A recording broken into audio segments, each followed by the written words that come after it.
Isang maulang umaga sa inyong lahat. Ito na naman tayo sa ating panibagong episode ng ating podcast na pinamagatang Tabo Podcast. At kumusta kayo? Katatapos lamang po ng Bagyong Egay. Timely po ang ating podcast na ito kasi pag-uusapan natin ang disaster risk management ng ating lungsod, pati na rin ang ating nasyonal na gobyerno sa pagtugon niya sa mga kalamidad na pwede pong mangyari sa atin. Now, andito po tayo, kasama po natin ang ating mga OJTs from the University of the Cordilleras. Andito po si Vanessa at si Hershey. Bumati muna kayo sa ating mga 1 million subscribers. Magandang araw po sa inyong lahat. Magandang umaga po sa inyong lahat. Okay, thank you sa ating mga nagsusubscribe at nagsishare sa ating podcast. So we are here to ask you po about the disaster risk management. Kasi involved din po ang BFP, di ba? So, ang first question po namin is, according to our research po, considering that the geographical position of the Philippines sits within the Pacific Ring of Fire, earthquakes remain consistently as one of the most disastrous natural disaster threat in the country. Our question po, sir, is how does the BFP prepared for massive earthquakes that could potentially strike the city at any given moment?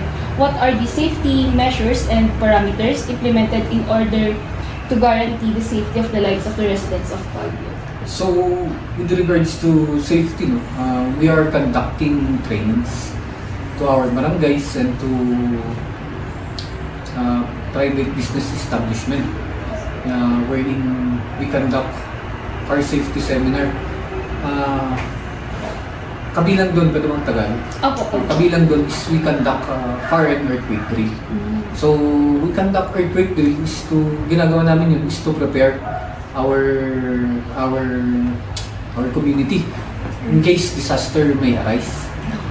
So, yun, nagkakandak kami ng trainings and then nagkakandak din kami ng information drive to our community para in case of emergencies, hindi lang naman sa earthquake, hindi lang naman sa fire, and other emergencies, alam nila yung gagawin. So, yun yung mga ginagawa naming measures. And then, our personnel here at the BFP is equipped naman with the proper training. So, nagkakandak naman kami ng trainings to improve our skills. And then, yun nga, 24/7, we are always ready to respond in case of fire and other emergencies. So, yun po ang mga ginagawa nating measures para po ma-improve natin ang disaster preparedness ng ating ahensya. And then yun nga, we are coordinating with other agencies with regards to other emergencies na with our proper coordination in case hindi lang naman kaya ng isang ahensya to. So kailangan magtulong-tulong lahat katulad ng other agencies na ipag-coordinate kami. And with regards to that, ipag-coordinate din kami on trainings para nadagdagan yung kaalaman namin at saka mapagsama natin yung mga iba't ibang ahensya para at least in case of emergency, alam natin yung chain of command and yung flow ng trabaho natin. Another question po, what are the usual calamities or disasters do you often encounter during these days or past few months, past few weeks?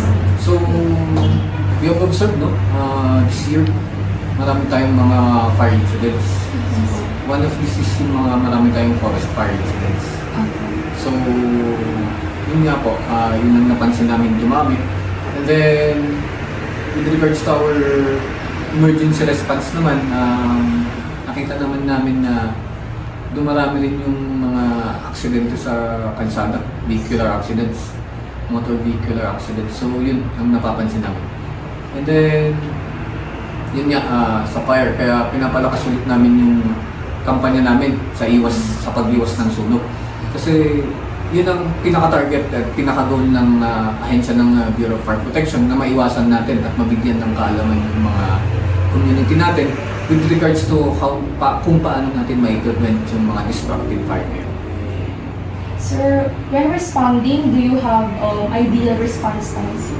So, So, sa amin sa Bureau of Fire Protection during fire calls kasi, we have our 7 minutes, dapat 7 minutes na makapag-respond na kami to the area. Pero, as we all know, the terrain here in Baguio City, hindi naman siya yung flat. So, dumadaan tayo sa bundok, nakaka-experience tayo ng traffic. So, we are trying our best to respond within that 7 minutes. And then, yun nga po, lagi namin pinapaalala no, sa mga community natin at saka sa mga information drive namin na mas magandang tumawag kagad sila sa hotline numbers namin. No? So, ini-encourage din natin yung hotline number ngayon na 911 here in Baguio City for fast na maidayan nila kagad.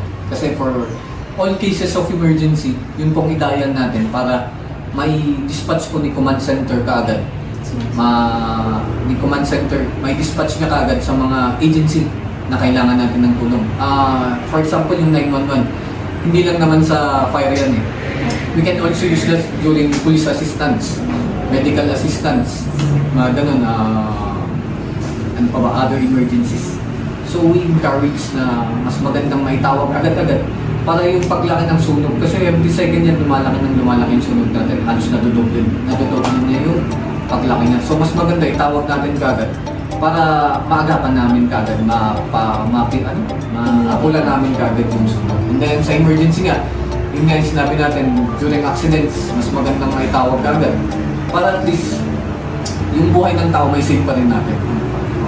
So every second count. So yun. Sir, for the last question po, can you give us an insight about your organization or flowchart po? Yung flowchart po ng coordination niyo po with the other Offices. agencies po. Responding offices. So yun naman po, yun nga po kaya in-encourage din namin yung 911 here in Baguio City.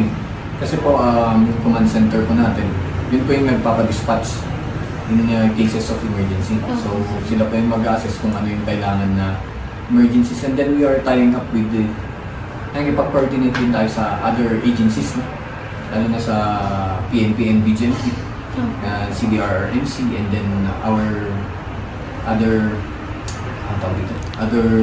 allied agencies katulad ni yung mga volunteers natin, nakikipag-tie up din tayo katulad ni Sunshine Fire Volunteer, then yung mga other water deliveries. And then kay Bawadi nakikipag-tie up din kami kasi yung supply din ng water during fire incidents.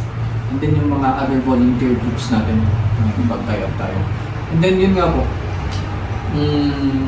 nagte-train din kami ng mga company fire brigades in cases of fire para maging katuwang namin sila during disasters.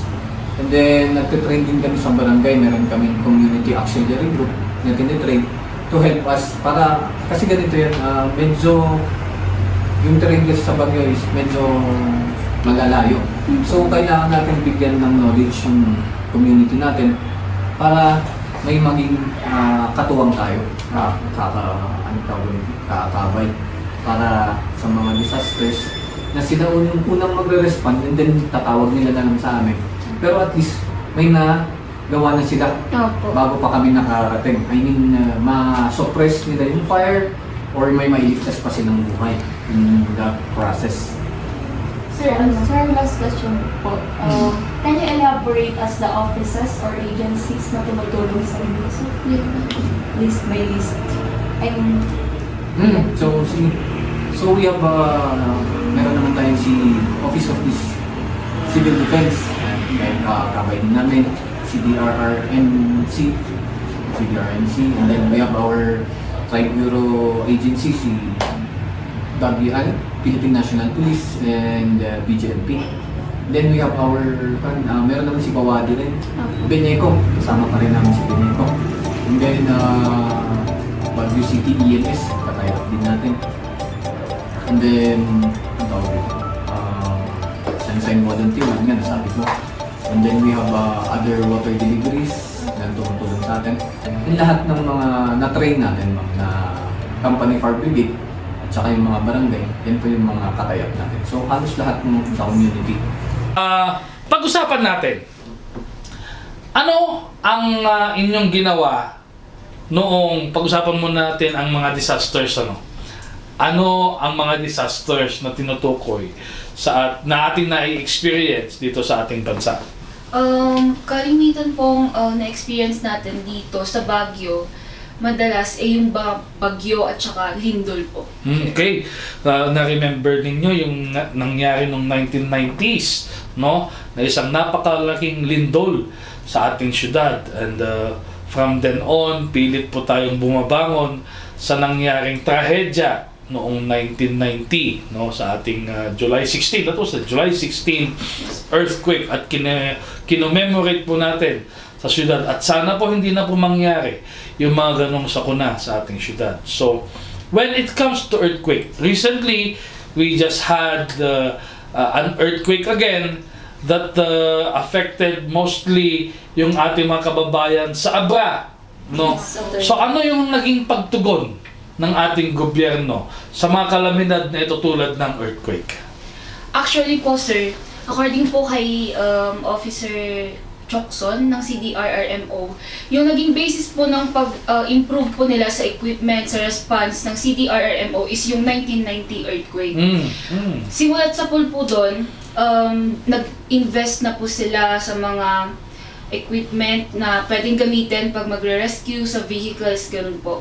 Sa CDRRMO po, meron po silang 4 thematic areas na ini-strengthen po ng stakeholders. Yung CDRRMO, ito yung ahensya ng gobyerno na nagre-responde, primarily responsible para mag-respond sa mga disaster.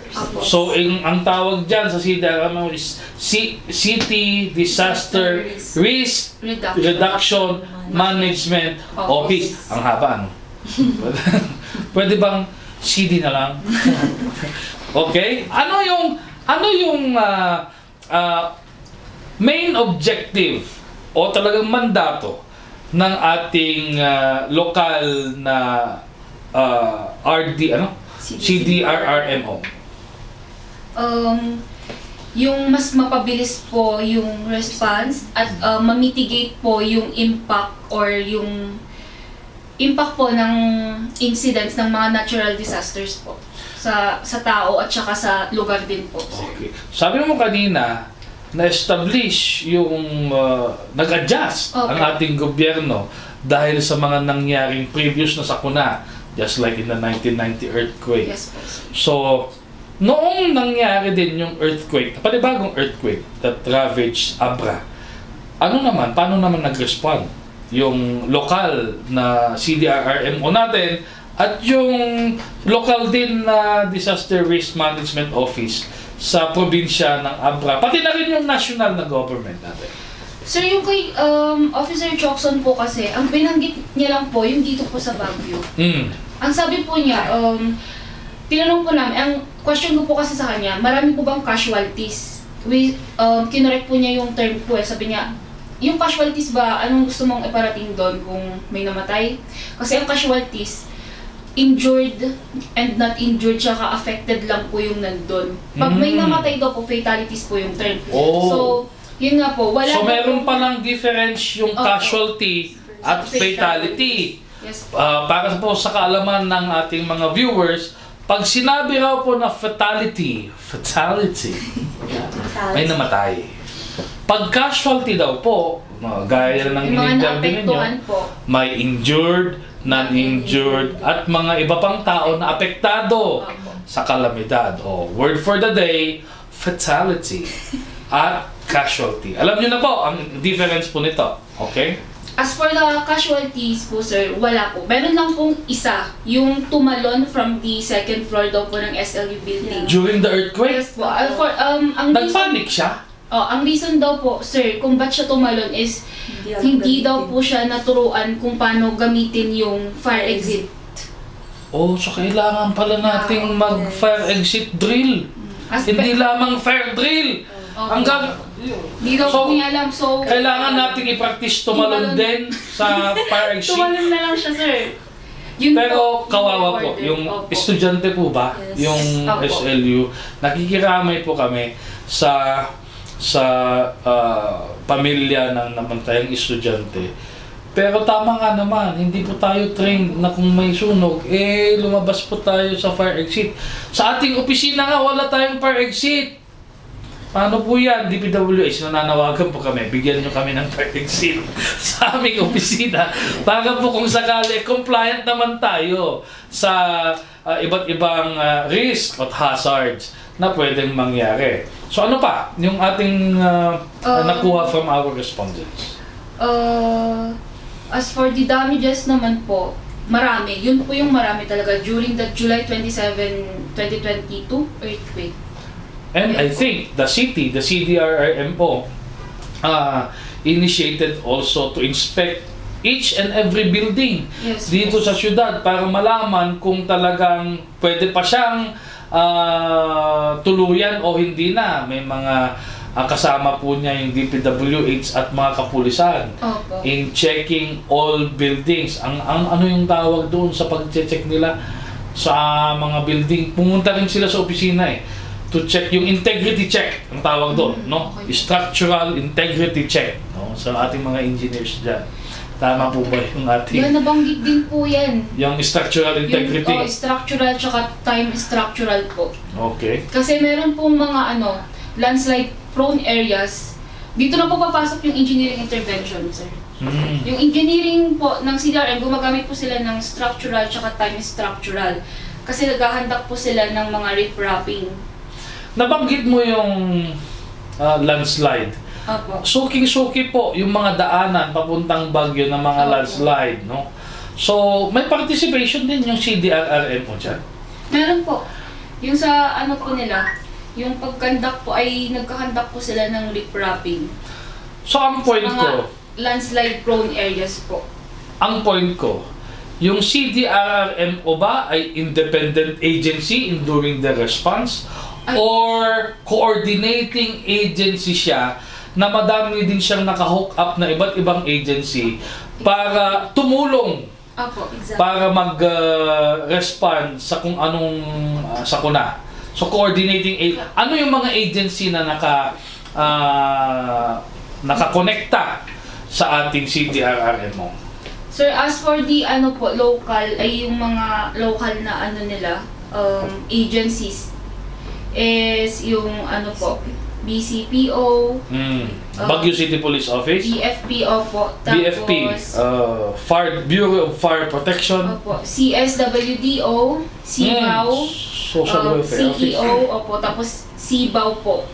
Tapos CEPMO, SEPMO po, sir. Tapos sa national naman po, sa PVOX, DOH, DA, BA, Pag-asa, PNP, and PNR.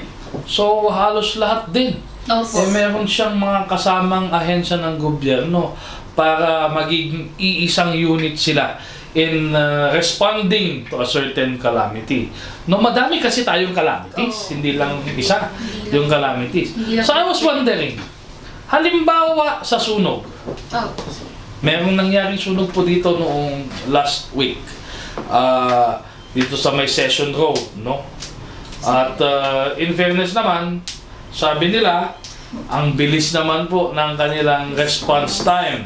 How many minutes yung response time ng ating mga ahensya ng gobyerno? To be exact, 1 minute 72 seconds. 1 minute and 72 seconds daw po.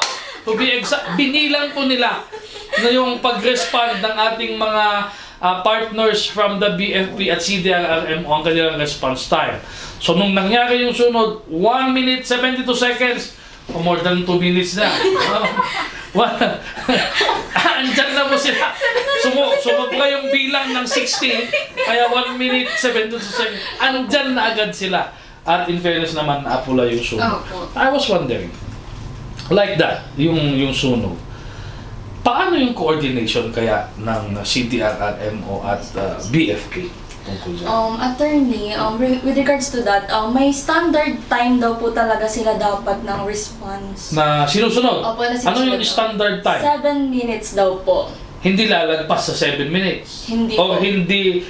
Standard po, standard. Oo. Pero yun nga po, syempre, terrain ang location ng Baguio, pataas pababa, plus heavy traffic. So, di rin po nasusunod yung 7 minutes. Although, meron po silang ibang agency na partner. Like, even the Beneco po. Kasama din niya. Opo, willing tumulong sa kanila if ever na hindi man sila makarating agad, meron yung Beneco na tutulong sa kanila. Plus, ang receiving calls po nila for any disasters or any disasters is the Smart City 911. 911. So meron din po tayong podcast Sila na ba yung regarding the smart and creative city ng siyudad ng Baguio. Dahil 911, agad-agad magre-respond in less than, sabi mo, 7 minutes. Okay? Sa police naman, I think meron silang response time na not more than 3 minutes. So, pabilisan talaga po. Ganun din po sa CDRMO, sir. Ganun din sa At least 3 CDRMO. minutes, nakalabas na silang office, tapos at least 5 minutes nandun na sila sa place of incident. Wow! Yeah. So yun po yung impressive sa ating inter-coordinating agencies of, especially sa ating local na gobyerno. Impressive po yan. Pabilisan ng response. Ang issue ko lang, pagpabilisan ng response, halimbawa, mabilis nga! Ang bilis, 1 minute 72 seconds. Wala namang tubig. Yung, pero in fairness, sa syudad ng Baguio, hindi lang BFP ang May bawadi nagre-respond. rin po pala ang May bawadi. Kasama May po mga namin sa- NGOs din, yung mga volunteers Yeah. din. Opo. Yung mga nagde-deliver po ng tubig sa syudad ng Yes. Baguio, tumutulong din po yan.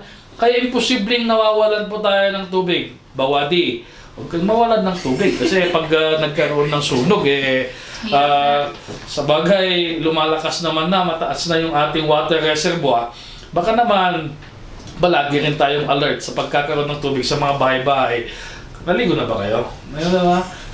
Baka naman, bawati, paano maligo sila? kahapon, attorney. Oo, di ba? Hindi rason yung pagiging malamig eh. Pero yung rason talaga walang katubig-tubig yung ating kabayan. Well, let's get to the point. Maganda po yung meron silang tinitignang response time to guide them on how to address itong different disasters at makatulong agad sa mga nangangailangan. So, andun na tayo sa earthquake. Medyo maganda naman. Buti na nga lang po, walang nangyaring masyadong damage yung ating syudad ng earthquake. No? And noong fire naman, dito sa may 7-Eleven along Session Road, tamang-tama nga, naapula naman agad. Apo nga nagwaras. DJ nga, puor. Now, 1 week na tayong inuulan, no? Itong Egay, bagyong Egay. Affected naman na po ang syudad ng Baguio dyan. Tignan mo, kailan ba nagkaroon ng kuryente sa inyo?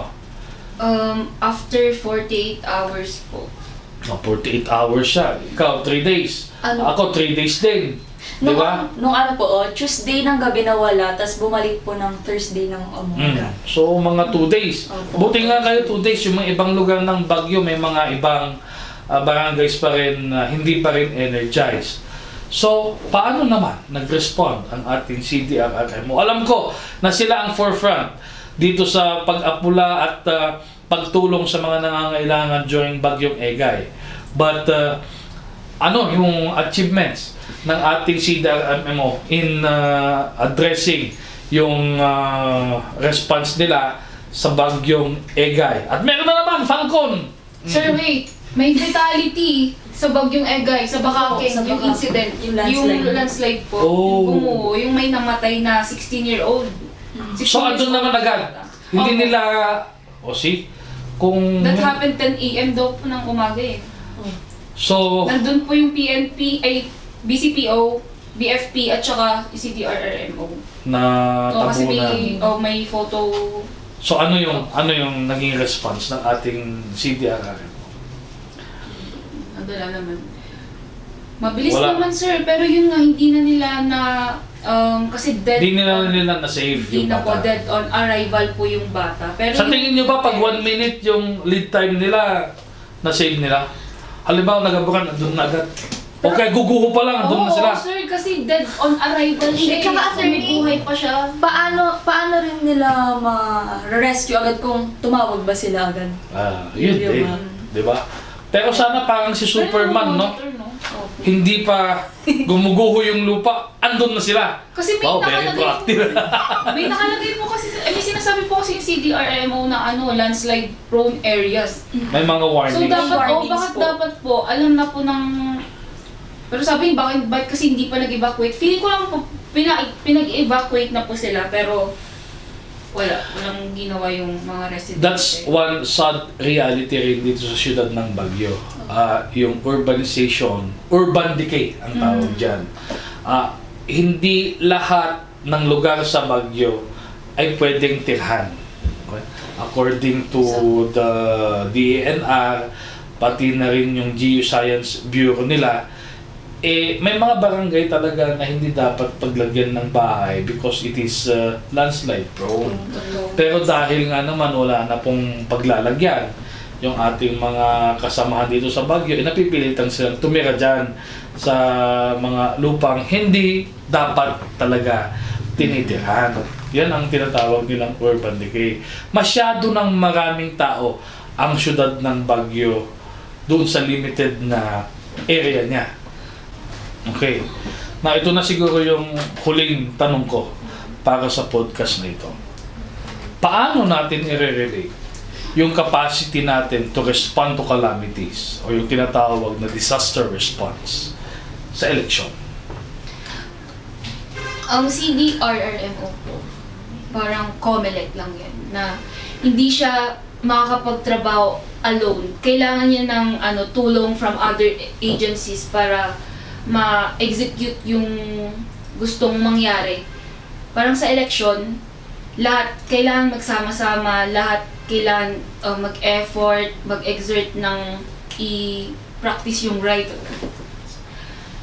sa pagboto para magkaroon ng maayos na result sa mga bagay-bagay, mga problema. Plus, kapag may political will, ang isang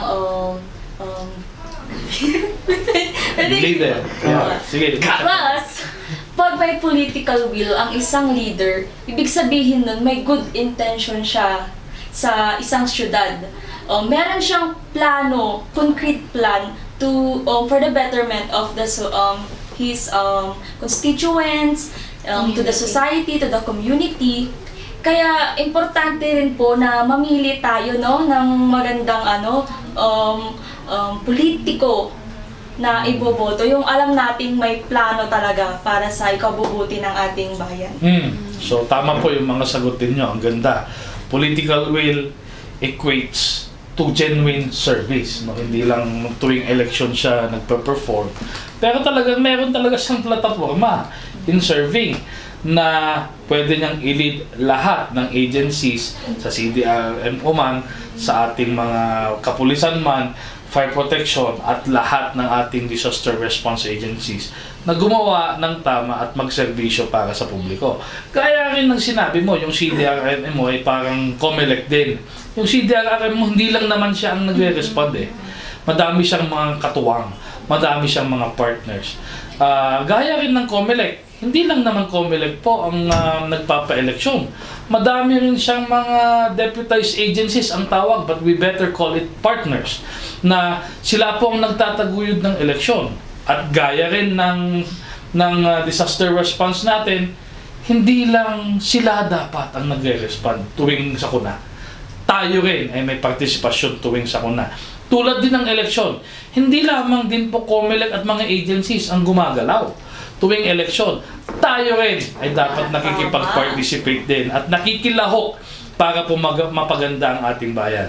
So that's our episode for this podcast. Antabayanan po yung mga susunod na episode natin sa ating Tabo Podcast. Magandang umaga po sa inyong lahat and keep safe from disasters.